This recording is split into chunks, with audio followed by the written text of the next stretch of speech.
Hey guys, we got ourselves a new gadget. So this is a shortwave SSB radio.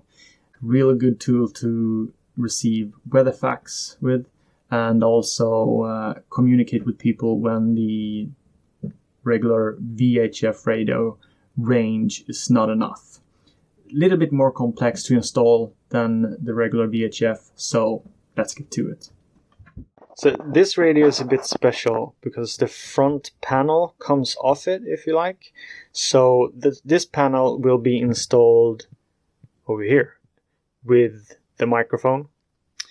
And the base unit will be installed down here.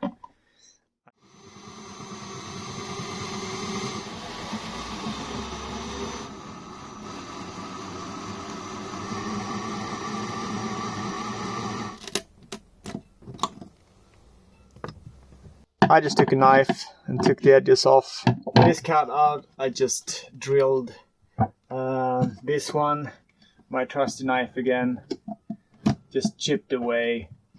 Took a little while, but I think we're almost set. All right.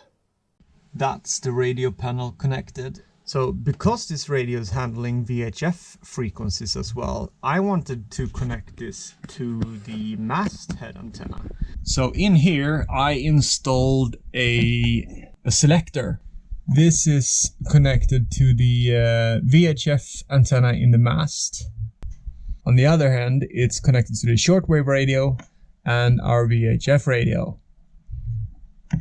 That means... yeah, listen to radio.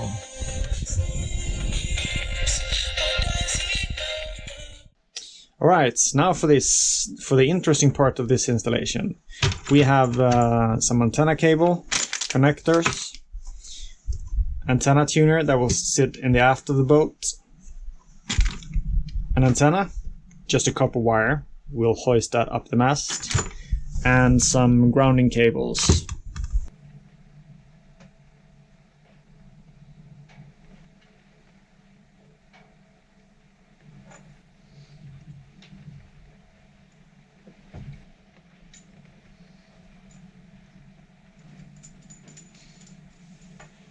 One down.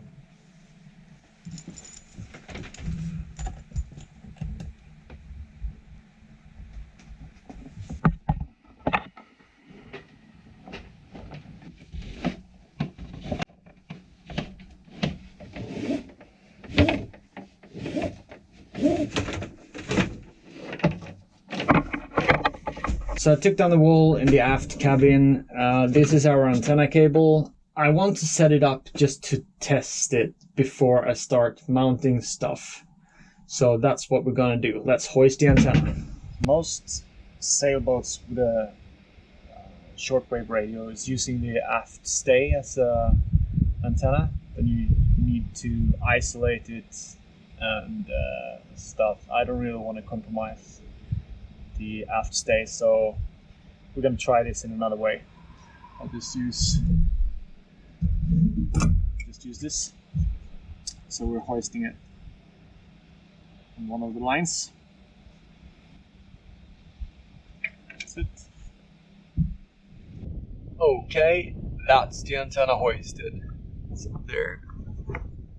And down here, I just simply wrapped it around this attachment. So we have the power cables to the antenna tuner here. We'll put a couple of ring terminals on that, and this is the connection from the antenna tuner with just a simple wire to the antenna, or the metal part in the aft cabin that will be the connection to the antenna. So let's try to do this one. Apparently it's a fairly simple thing. There we go.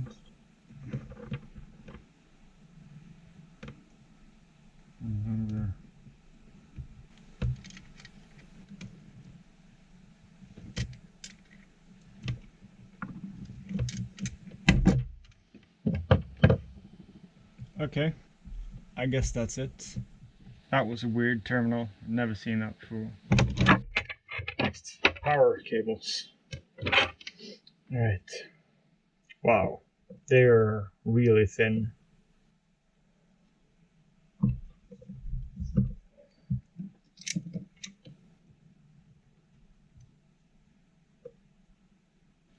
Exciting times. Let's connect it. There's a couple of different ways to create good grounding for radio antenna. You take this ground plug, connect that to a through hole or to a dyno plate that sits on the outside of the hole. The other way of doing it is creating a counterpoise, which is simply something like cables cut to a specific length, depending on what frequency you want to transmit on. Now, with the antenna tuner and the SSB radio in the boat, you want to transmit on multiple different frequencies. So what we're trying to do then is create a lot of counterpoise cables cut to different lengths. That's, yeah, some middle ground solution for anything. Definitely not the best way, maybe, but I want to try if this works and go with that in that case. Otherwise, we'll figure something else out. That's all the counterpoise cables connected. Cable to the transmitter, cable to antenna. Need some power. Let's see if this works. One of the main reasons for us installing a shortwave radio is to be able to receive weather information. I hooked up the radio to our Android tablet to receive a weatherfax that is sent from a station in Germany, more than 1,000 kilometers away. It worked perfectly and the reception was really good. I've also tried to transmit, but the signal comes out a bit weak and there is still a lot of things to improve.